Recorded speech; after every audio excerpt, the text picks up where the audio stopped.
Para empezar, la hepatitis, ¿qué es? La hepatitis es un virus, ¿vale? Dentro de esta familia de virus hay diferentes tipos que pueden llegar a afectar o infectar más bien al ser humano. Entre ellos y los más comunes en México son la hepatitis A, B y C, que seguro ya han de haber escuchado de estas tres letras.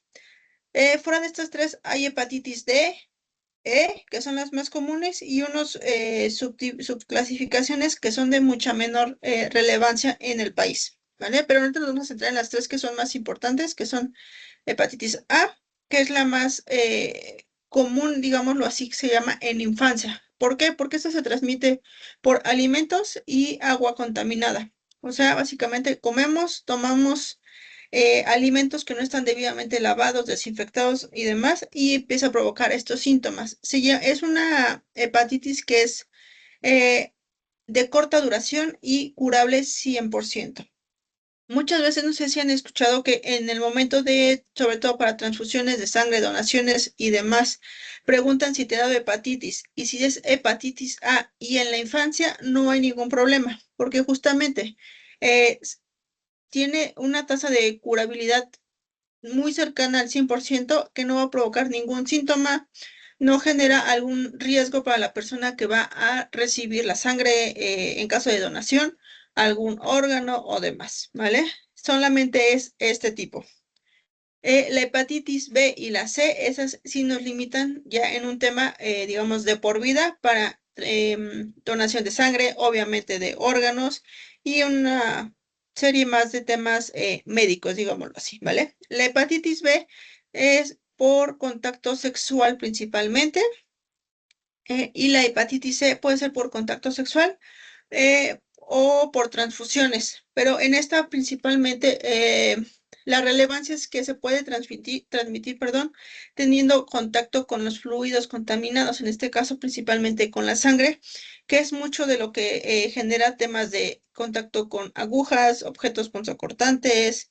En este caso es el que puede tener un mayor grado de infección por temas de tatuajes, perforaciones o modificaciones corporales, perdón, similares, si no se tiene una adecuada desinfección y cuidado de las agujas y el equipo que se va a empezar a utilizar, ¿vale? Ahorita nos vamos a centrar en lo que es la hepatitis C, porque es la de mayor relevancia y prevalencia en Ciudad de México, por esto que les comentaba. ¿Vale? La hepatitis C se contagia por contacto directo con sangre contaminada, ya sea, como les comentaba, con alguna herida, agujas, algún contacto que pueda entrar directamente sangre con sangre, digámoslo. Se puede contagiar también, digamos, por vía perinatal, o sea, de mamá a hijo, mediante el nacimiento, y un tema de transfusiones sanguíneas no reguladas, ¿vale? Esto era principalmente antes del temblor del 85, antes de 1985, no se tenía un adecuado control, protocolo y procesos de examinar la sangre para detectar todas estas infecciones. Posteriormente a ese evento en el centro del país, se tomaron muchos protocolos, muchos controles para asegurarse que no haya una transfusión de sangre ya contaminada y aumentar los casos de esta hepatitis en el país. ¿Vale? Ok. ¿Cómo no se transmite la hepatitis C? Compartiendo utensilios de cocina, ropa, abrazos o besos, siempre que no haya algún tema de alguna herida expuesta. Si hay un tema de heridas expuestas, recordemos que es contagio con sangre contaminada, y obviamente ese tema de besos sí pudiera llegar a ser algún tema de infección, ¿va? Y compartir utensilios de cocina en la hepatitis C no ocurre, recordemos, solo ocurre en la hepatitis A. Ok, qué síntomas puede provocar la hepatitis C? Muchas veces estos síntomas tardan, como la mayoría de las infecciones, semanas, meses o inclusive en algunos casos años en empezar a presentar síntomas. Pero ¿qué síntomas tenemos que tener, digamos, en mente para saber que puede ser algún tema de esta índole. Fatiga, o sea, un cansancio muy, muy, muy extremo. Náuseas sin que haya algún factor que lo desencadene, o sea, que no es un tema por mareos, que no hayas comido en las últimas 24 horas algo que te cayó mal, o sea, que sea de un inicio sin explicación, digámoslo así, ¿vale? Un dolor abdominal intenso, un color amarillo en la piel y ojos. Normalmente esto se caracteriza, perdón, se denomina como ictericia, pero es básicamente nos ponemos amarillos, ojos, lengua, palmas de las manos y la piel en general se empieza a ver un tono como amarillento. Y lo que les comentaba, en ocasiones puede no haber síntomas durante muchísimo tiempo hasta que estos ya son síntomas muy, muy avanzados, ¿vale? Estos 4 síntomas que les comenté son iguales para los 3 tipos de hepatitis que les comenté al principio, ¿vale? Obviamente hepatitis A va a ser más frecuente que sí se presenten los síntomas y en un menor tiempo, normalmente son de días a un par de semanas. Hepatitis B y C son las que tardan un poco más de tiempo en presentar síntomas o las que no pueden, o las que, perdón, en ocasiones no presentan síntomas hasta muchísimo tiempo después o que ya son algún tema de secuelas, ¿vale? Temas de prevención, sobre todo para tipo B y C. En este caso es el uso de condón en todas las relaciones sexuales, evitar compartir artículos personales afilados. Recordemos aquí afilados no implica solo agujas, es temas de rastrillo, inclusive algún tema de aretes, porque pues, puede generar alguna lesión interna, aunque sea mínima en las perforaciones, pero puede generarlo.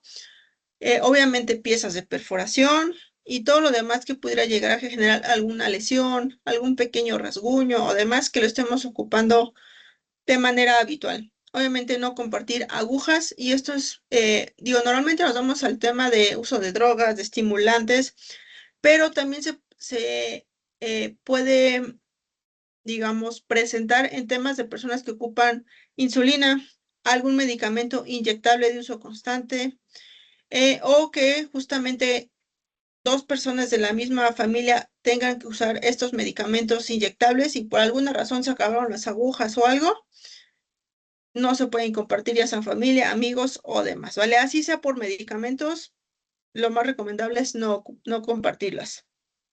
Y como comentábamos la semana pasada, la realización de pruebas de detección periódicas, ¿vale? Esto, como muchas veces, como no dan síntomas relativamente rápido, es la única forma de saber si hay o no hay una infección sin esperarnos a que aparezcan los síntomas.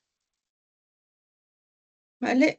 Las pruebas de detección que les comentaba es la prueba rápida de hepatitis C. Esta es como las que ya habíamos comentado la semana pasada. 15, 20 minutos, depende del tipo de prueba, tenemos el resultado. Nos da una claridad si hay o en algún momento ha habido un tema de hepatitis en nuestro organismo. Y si en algún momento tenemos un caso positivo o reactivo, tendremos que tener una prueba confirmatoria. En este caso son temas, una prueba de PCR, ¿vale? Esta es totalmente de laboratorio o alguna institución de salud porque ya son pruebas más sensibles, más específicas. La hepatitis tiene un tratamiento antiviral. Como les comentaba, el tema de hepatitis A es totalmente curable. No requiere totalmente un tratamiento antiviral, también es un tratamiento por síntomas, pero es totalmente curable. Hepatitis B, hepatitis C tienen sus porcentajes de resolución completa y actualmente hepatitis C, si se detecta en los primeros tiempos, puede llegar a ser curable hasta el 100% en, en caso de tener un buen tratamiento, un buen apego antiviral, ¿vale? Actualmente, como bien lo comentamos la semana pasada, tener un diagnóstico positivo o reactivo hepatitis C ya no es una causa de, digámoslo, limitación en la calidad de vida, ¿vale? En este caso sí puede ser curable o muy controlable hasta el caso que, hasta el grado, perdón, que no genere ningún síntoma, ningún malestar en el día a día. ¿Ok? lo que les comentaba, detectar la hepatitis a tiempo permite prevenir complicaciones y proteger su salud. Y un tratamiento antiviral, más del 95% de los casos puede curarse completamente, ¿vale? Esto es en un tema general y obviamente la población que cae en ese 95% se cura 100%. Ok, pero ¿qué pasa si no nos atendemos a tiempo? Dejamos pasar los pequeños síntomas que vemos, no sé, pasan un par de semanas y yo me empiezo a ver como amarillo, pero digo, no, pues, es cansancio, es algún tema de que me falta el sol, son los típicos motivos por los que nos comentan que no acuden a consulta y demás. Llegamos a un tema de complicaciones crónicas eh, que se van muy a la par de los síntomas iniciales, que son fatiga, ictericia, el dolor abdominal y la náusea, pero estas son por semanas, meses, que por más medicamento que demos, no remiten, no disminuyen ni aunque sea poquito en el día a día. O sea, realmente se vuelven, digámoslo así, el pan de cada día, e inclusive hay días que son peores, hay días que baja un poquito, pero nunca se quitan. ¿Vale? Y las secuelas, obviamente, de no tratarlo es una inflamación crónica del hígado, que esto nos va a llevar a un tema de fibrosis, que esto es más bien como una cicatrización en el hígado, empieza a provocar pequeñas lesiones, como si si nos hubiéramos raspado mucho la piel, eso provoca en el hígado, ¿vale? Pero y esto va a llevar a un tema de cirrosis hepática, que quiere decir una falla totalmente del hígado, de las funciones del hígado. Y recordemos que el hígado digamos, nuestro filtro para eliminar todas las toxinas, todas las sustancias que le hacen daño al organismo. Y si esto no funciona, pues realmente nos vamos a ir deteriorando poco a poco la calidad de vida. Y en algún momento hay un mayor riesgo de cáncer de hígado. ¿Ok? Vale. Hasta aquí, chicos. ¿Alguna duda, pregunta, algo que quieran saber de hepatitis A, B o C?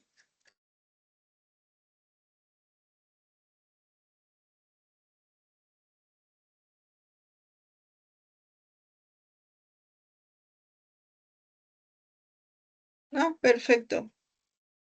Súper bien.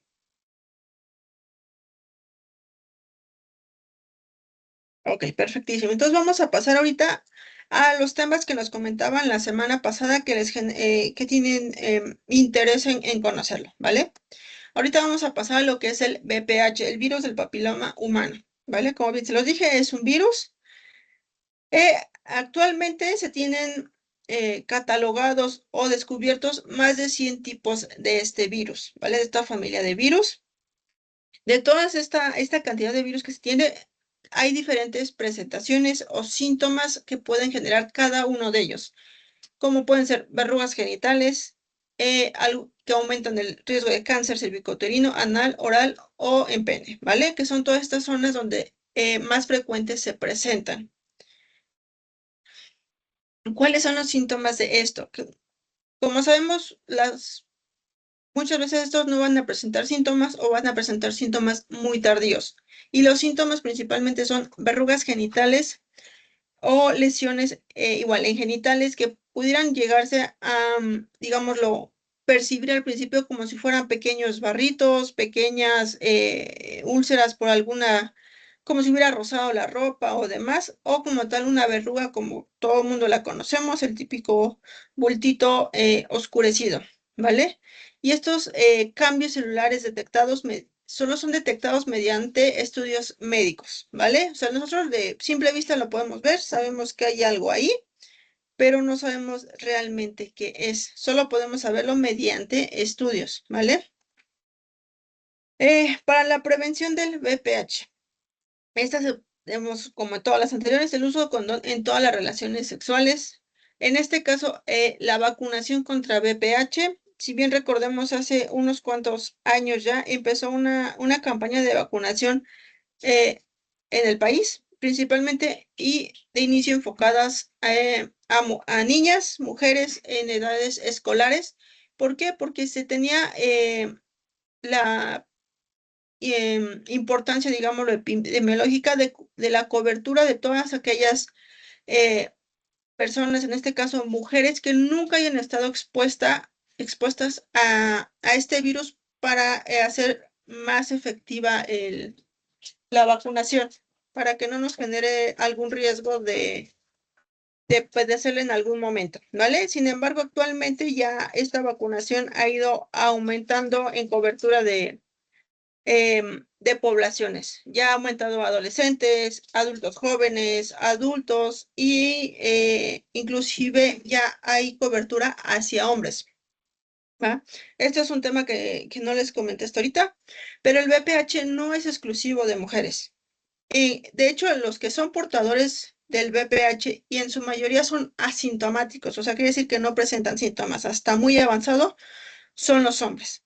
Si una mujer es portadora del VPH, es más fácil que presente los síntomas o los presente más rápido, ¿vale? Por eso es importante que esta vacunación ya se encuentra actualmente, digo, no en todos los casos, no en todos los centros disponible para los dos géneros, para todas las edades. Muchos de estos también todavía sigue siendo un tema de adquirir de manera privada, pero ya se encuentra, digámoslo así, las dos versiones para tanto hombre como para mujer. ¿Ok? Realizar revisiones médicas periódicas en ambos géneros, ¿vale? Para justamente descubrir si hay alguna lesión, alguna alteración en estos órganos que pudieran desarrollarlo. Como pueden ser las pruebas de Papa Nicolau y las pruebas de detección periódicas que pueden ser inclusive colposcopías o algún examen visual a lo que es órganos sexuales generales. ¿Vale? Chicos, de BPH, ¿alguna duda específica que tengan? ¿Algo que quieran saber así especificísimo? Porque esto es como las generalidades, pero algo que les interese así un poquito más a fondo.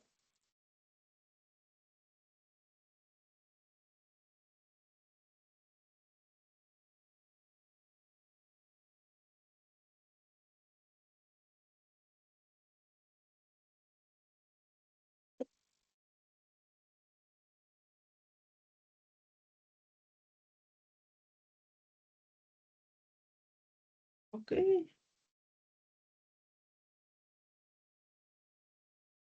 ok, perfecto, Ruth. Mira, realmente el Papa Nicolau no es para detección, digamos, diagnóstico de BPH. Lo que hace el Papa Nicolau es, digámoslo así, nos permite generar una revisión externa y en las pequeñas muestras o demás que podemos tomar nos ayuda a ver que hay alguna alteración celular. No nos especifica qué, más solo nos indica que hay que las células que tienen que estar en todo ese tema de cervix o canales de esa zona están alteradas. No son las que deberían de estar, tienen algún cambio, alguna alteración o demás, pero realmente no sabemos qué. Lo que se hace muchas veces es en el momento de estar tomando el Papa Nicolau o demás, si vemos algún tema mayor, muchas veces se hace la colposcopía a la par, que esta es la que sí nos ayuda a identificar y nos permite tomar las pequeñas biopsias o muestras un poquito ya más específicas para saber qué tipo de lesiones, si es un tema de, por ejemplo, BPH, si solo son algún tema de alguna inflamación crónica, inclusive alguna otra infección, ¿vale? Pero sí, como tal, el Panicolao no ayuda como tal. Ese va enfocado más solo a ver si hay alguna alteración o no de las células. Es por eso que te habían comentado ese tema. ¿Vale? Porque si el BPH necesita su estudio confirmatorio específico, pero pues digamos van a la par. Ok, perfecto, Ruth. Eh, chicos, ¿alguien más? ¿Alguna otra duda? ¿Alguna otra pregunta? Temas de BPH.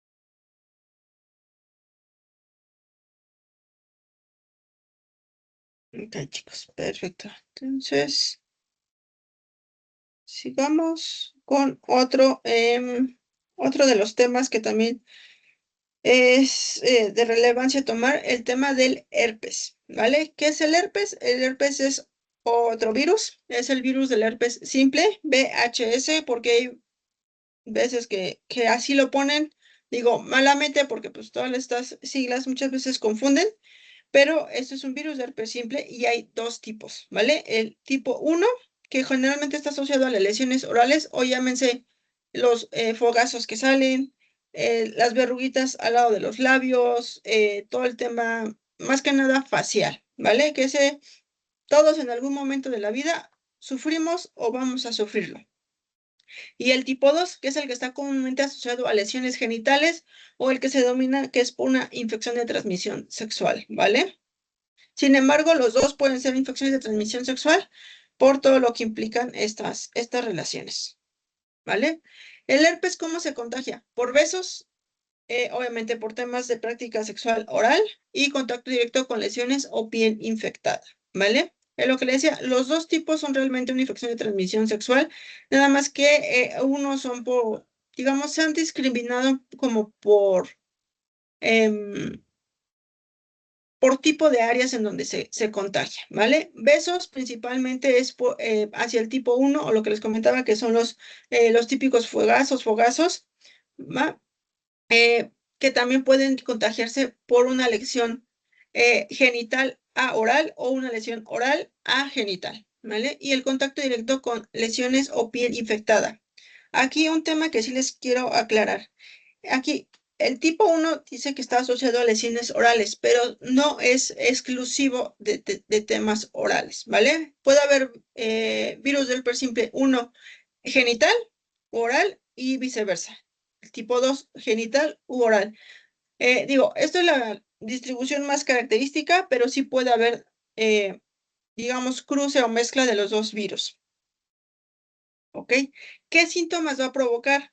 Son ampollas o llagas dolorosas. Muchas veces empiezan como pequeños barritos que decimos, bueno, un barrito, ay, me lo quito y no pasa nada, pero este pequeño barrito empieza a crecer rápido, rápido, rápido, o al momento de querer explotarlo, sale como mucha, en este caso, líquido transparente y en algunos momentos llega a arder, ¿vale? Por eso todas las lesiones que veamos tipo barritos, tipo ulceritas o ampollas, no hay que exprimirlas, no hay que hacerles nada, reventarlas o demás, porque ¿qué genera? Va a generar una mayor expansión de esta lesión. No sé si a alguien le ha pasado, ha visto o le han comentado que tenían una pequeña lesión, un pequeño fogazo que iba saliendo apenas aquí al ladito del labio y se les hizo fácil, se les hizo cómodo o no sabían y literal pensaron que era un barrito, lo reventaron y al poco tiempo ya tenían toda la parte de abajo con lesiones, ¿vale? Es lo que les comento, este virus se contagia por contacto.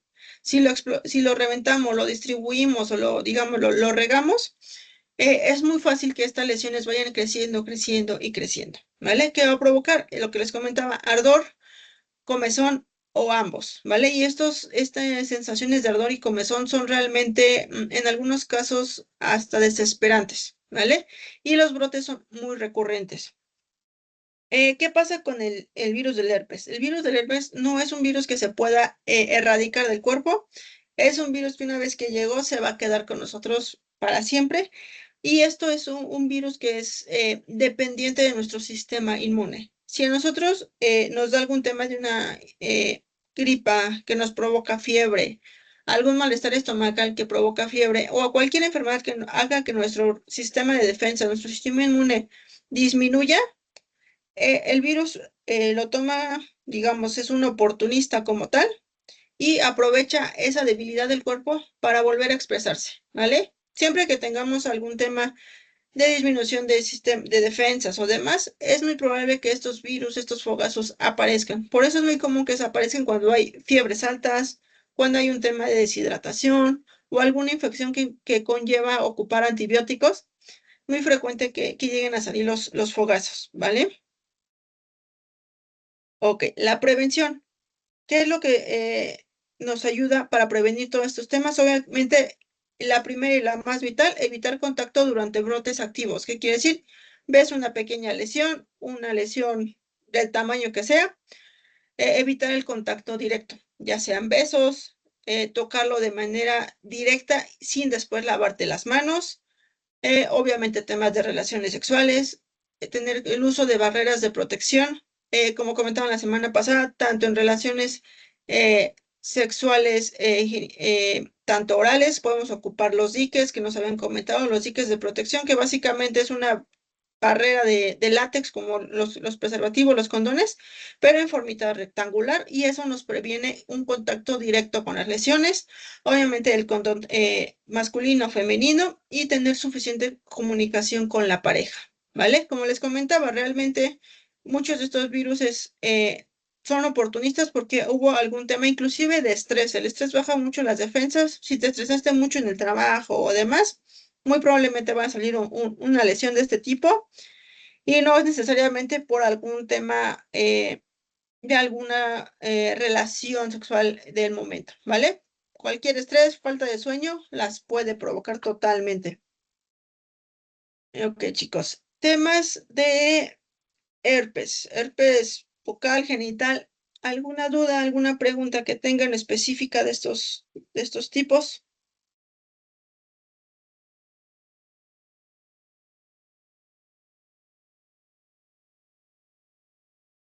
Vale, chicos, en lo que escriben, si tienen dudas o preguntas, otro punto que se me olvidaba comentarles aquí, el virus del herpes, les dije, no es un virus que se puede erradicar completamente del cuerpo, lo que se hace es controlarlo y eso es un tratamiento antiviral, ¿vale? Depende del tipo de virus, la lesión y la zona donde se encuentre, este tratamiento puede ser de días o inclusive puede prolongarse a un par de semanas y todo esto con la finalidad de controlarlo, volverlo, digamos, a poner en pausa en el organismo y no esté generando síntomas. Este principalmente en temas bucales, en temas de lesiones genitales es otro tipo de proceso, pero también tiene un tema antiviral que puede ayudar a controlar esas lesiones y que no se sigan propagando, digámoslo así, ¿vale? Ok, hasta ahorita no hay dudas, no hay preguntas, perfecto. Otro tema, un poquito aparte del herpes simple, no sé si alguien haya escuchado algún tema del herpes zóster. ¿Alguien les ha dicho algo, lo ha escuchado? ¿Alguien que conocido o demás que lo haya sufrido? ¿Es herpes zóster o culebrilla? Que son los dos nombres más comunes que se utilizan para denominarlo. Chicos, ¿alguien lo ha escuchado? ¿Les ha comentado que lo hayan sufrido?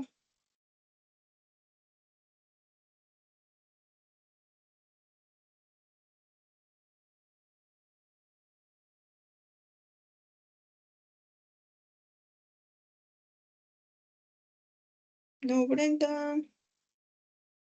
Ok. Sí, hay un tema de vacunaciones. Y vamos a ver a César y a Ruth que nos comentan. César, ¿no lo habías escuchado? Ok. Perfecto, chicos. Ok, les comento esto porque si bien comparten el nombre de herpes, ok, perfecto, Ruth. Perfecto, lo habéis escuchado. Les decía, si bien comparten el nombre de herpes, realmente son dos infecciones diferentes totalmente, ¿vale? Esta parte que les comentaba de herpes simple, sí es un tema de infección de transmisión sexual. El herpes zóster, más bien, es una infección que viene del tema de varicela, ¿vale? La varicela es un, digamos, primo lejano de la misma familia de virus que provoca lesiones muy similares y su reactivación, digamos, o su segunda etapa en el cuerpo se denomina herpes zóster, ¿vale? Pero son dos virus totalmente diferentes. ¿Y por qué hay que hacer esta aclaración? Porque si bien las lesiones son igual, son similares, estas no son para nada de un carácter de transmisión sexual de ningún tipo, ¿vale? Por más que veamos las lesiones típicas de los fogazos en lo que son espalda, brazos, inclusive esto ataca costillas, hay veces que ataca la mitad del rostro, cuello, eh, no es lo más idóneo que lo confundamos con algún tema similar al herpes simple, ¿vale? Que es una infección de transmisión sexual. ¿Por qué? Porque esto puede generar muchos tabús, muchos temas de empezar a generar más miedos, digámoslo, más mitos y empezar a discriminar e inclusive acercarnos a las personas que tienen este tipo de lesiones, ¿vale? En este caso, el tema de la vacunación es para adultos mayores, personas con algún tema de disminución del sistema inmune. ¿Por qué? Porque justamente pasa igualito. Disminuye nuestro sistema inmune y se reactiva en este caso el tema del virus de la varicela, que es el que va a provocar estas lesiones. Y es realmente a los que se les invita a hacerse esta revacunación, ¿vale? Porque todos los que tengan su esquema de vacunación de infancia completos ya tuvieron alguna cobertura ante este virus.